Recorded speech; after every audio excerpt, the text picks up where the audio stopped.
रेखा के पिता दिल्ली में किसी तरह अपने और अपने परिवार का पेट पाल रहे थे, पर एक दिन, अरे रमेश, तुम्हारी बेटी के तो समझो भाग्य ही खुल गए।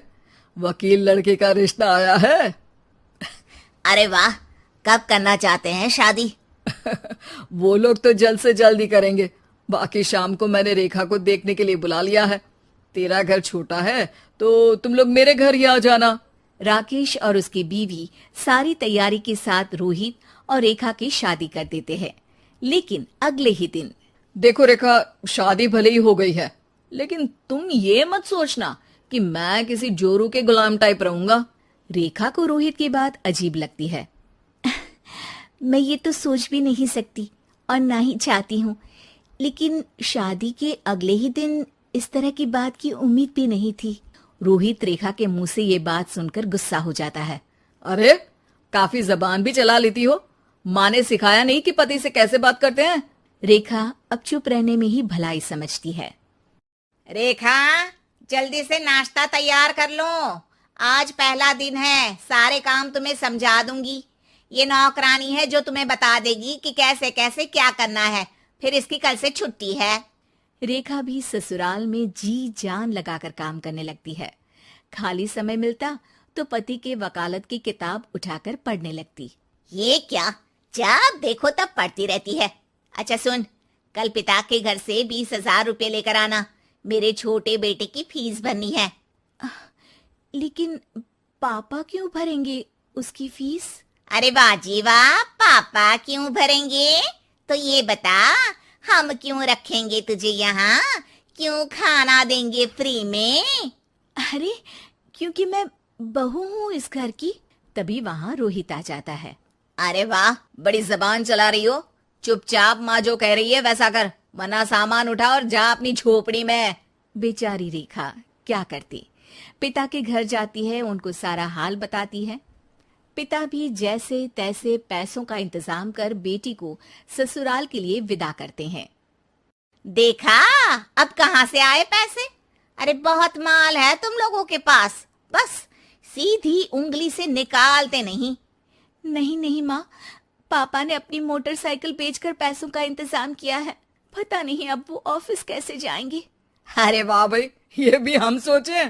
खैर, जैसे तैसे दिन बीतते हैं। रेखा जहाँ एक प्यारे से बेटे की माँ बनती है, तो वहीं उसका वकालत की किताब में ज्ञान और गहराता जाता है। हे भगवान, बुरे फंसे। ये केस तो लगता है कि मैं हार ही जाऊंगा। देखिए, मैंने आपकी इस केस की फाइल पढ़ी थी। इस केस को जीतना बहुत ही आसान है। वाह भाई वाह, यहाँ वकालत की डिग्री लेकर भी मैं समझ नहीं पा रहा हूँ, और तुमने रोटी बनाते बनाते ही केस समझ लिया। अरे जाओ जाओ, जाकर मुन्ने को संभालो। केस मैं संभालूंगा। ए लड़की सुन, जाकर अपने बाप के यहाँ से 3 लाख लेकर आ। पूरा घर फिर से बनाना है। छोटे की शादी करूंगी तो छोटी बहू को कहाँ रखूंगी? पूरा घर तो तूने घेर रखा है। ऐसा मत बोलिए माँ जी, पापा इतना पैसा कहाँ से लाएंगे? अब तो वो रिटायर भी हो गए हैं। हाँ, तभी तो बोल रही हूँ, रिटायरमेंट के पैसे तो मिले होंगे ना। लेकिन वो अगर आपको दे देंगे तो बुढ़ापा कैसे काटेंगे? रोहित रेखा की बात सुनकर गुस्सा हो जाता है। ए सुन, चल अपना सामान उठा, अपना बच्चा उठा और निकल यहाँ से। रेखा के लाख आग्रह के बाद भी रोहित और उसकी सास उसे घर में नहीं रखते। पापा, मैं तलाक चाहती हूँ। बेटा, मेरे पास वकील के पैसे नहीं है। पापा, आप मुझे वकालत करवा दीजिए, अपना केस मैं खुद लड़ूंगी।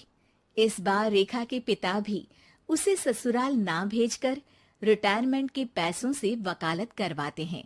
और फिर एक दिन कोर्ट के बाहर, रोहित, आज तुम अपना ही केस हार गए, वो भी उस लड़की से जिसकी तुमने कभी कदर ही नहीं की। रेखा, मुझे माफ कर दो। मैं इतनी बड़ी अमाउंट कहाँ से लाऊंगा? मैं हर महीने पैसे नहीं दे सकता तुमको। पैसे वहीं से लाना जहाँ से तुम मेरे पापा को लाने के लिए मजबूर करते थे।